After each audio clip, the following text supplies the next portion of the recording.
reçoit à peu près au service des urgences à peu près 61 000 patients en fait, chaque année, donc 170 patients chaque jour accueillis par des infirmiers à l'accueil.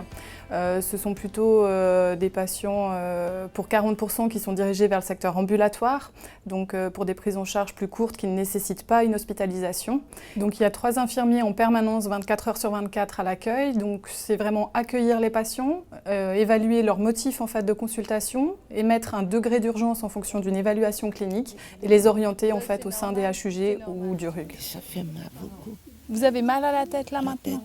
D'accord. Je dirais que pour l'accueil, il n'y avait pas vraiment de difficulté en fait. Ce qui nous pose problème, c'est d'avoir une mission en fait d'accueil des patients, mais aussi de responsabilité des patients qui attendent en salle d'attente. Et de devoir en fait naviguer entre les deux secteurs, c'était quelque chose de difficile pour nous en termes de temps et au vu de la charge de travail qui augmente en fait par rapport au nombre de patients qui arrivent et aussi au nombre de patients qui augmentent en salle d'attente.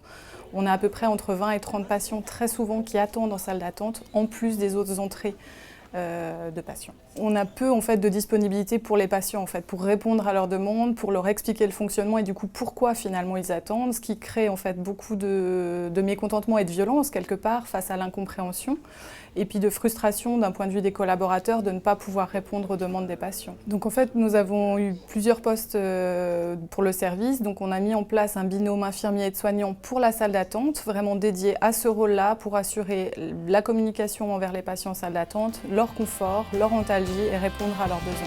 De poser. Ok. Ça va toujours ? Ok, super. Je fais juste les contrôles. Quand je touche là, en fait, vous sentez ? C'est la même chose que de l'autre côté ?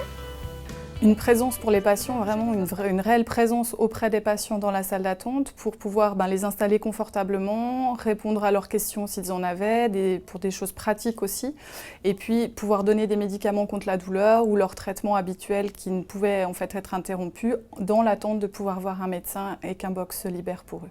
Donc c'est vraiment une question de sécurité pour les patients et pour nous.